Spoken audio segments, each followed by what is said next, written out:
My name is Lisa. I'm a teacher's wife, married to David for 6 years. We were at my parents' house for Sunday dinner.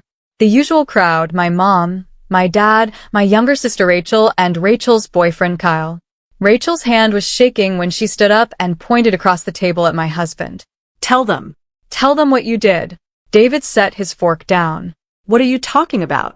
I'm 12 weeks pregnant, and it's yours. The room went silent. My face went white. Rachel's voice cracked. It happened in July at the lake house. You were all asleep. He came to my room. David just stared. That never happened. Stop lying. She started crying. Real tears. My mom rushed over to hold her. I looked at David. Tell me she's lying. He said she was. But Rachel sobbed harder. Said he'd been texting her for months, threatening her to keep quiet. My dad stood up. Big man. Looked at David like he was something disposable. Get out of my house. I couldn't look at my husband. I said it too. Get out. I've known David for 7 years. Met him at a bookstore in Portland. He was looking for lesson plans. We got coffee, talked for 3 hours. My family was tight-knit, Sunday dinners every week. My parents liked him fine, polite, welcoming. Rachel was 19 when I introduced them. Quiet kid, studying nursing. No tension. No weirdness. Ever.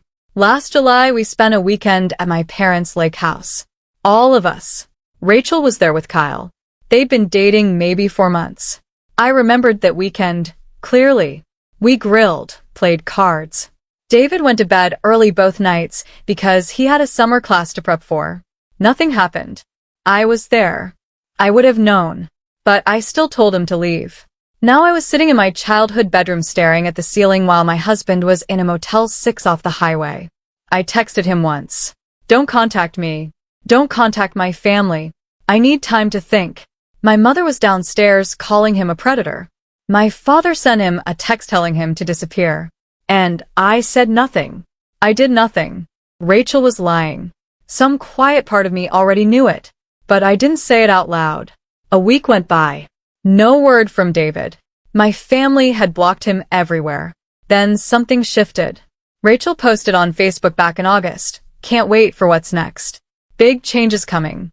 Her friends asked if she was engaged. She replied to one. Not yet. But soon. Something even better. I stared at that for a long time. Something even better than engaged. Then a hospital called. St. Vincent's. They needed to speak with David about Rachel's prenatal records. Something about blood types. I didn't know about that call yet. I was still sitting in my parents' house letting my mother convince me I'd done the right thing. The nurse's name was Susan Park. She called me 2 days later, after she'd already spoken with David. She was calm, clinical, careful with her words. She told me that Rachel's blood type was O positive, that the fetus had B positive blood, that David was AB negative. She told me it was genetically impossible for David to be the father. I sat down on the kitchen floor and didn't move for a long time. I called Rachel. She didn't deny it. She broke down immediately. Said it was Kyle's baby. Said his family was Catholic, conservative. Said his mother already hated Rachel and would have cut him off completely if she found out. Said Kyle promised it was temporary, that they'd tell the truth after the baby was born. That David was just a name. A placeholder. My husband of 6 years. A placeholder.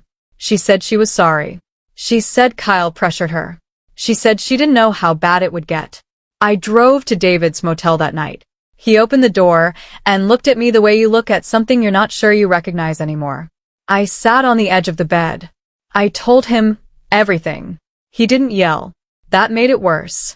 He said, "Your dad threatened me. Your mom called me a predator." I know. I'm so sorry. Sorry doesn't fix this, Lisa. He looked at me. Tell me you believed me. Even for a second. I opened my mouth. Nothing came out. He told me to go.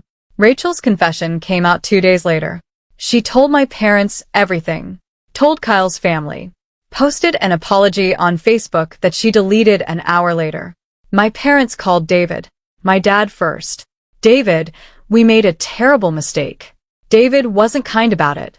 He didn't have to be. My mom left a voicemail crying. I heard he deleted it. Kyle's family cut him off completely. He was sleeping on a friend's couch. Rachel moved back home. The baby was due in 4 months. I went to David's new apartment. I told him I was sorry. I told him we could fix this. He handed me divorce papers. You didn't make a mistake, Lisa. You made a choice.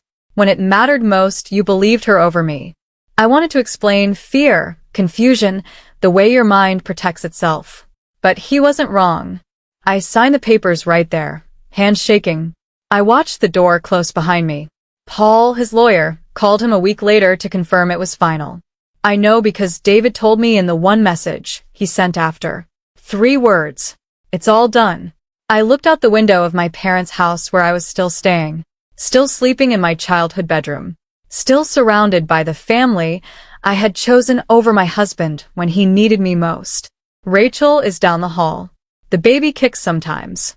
She lets me feel it occasionally, like that's supposed to mean something. I think about David every day. Whether he's okay. Whether he found something steady again. I hope he has. He deserved better than what I gave him. He deserved a wife who, when someone pointed across the table and said something unthinkable, looked at the man she married and said, I know him, and I don't believe you. I didn't say it, and I have to live with that.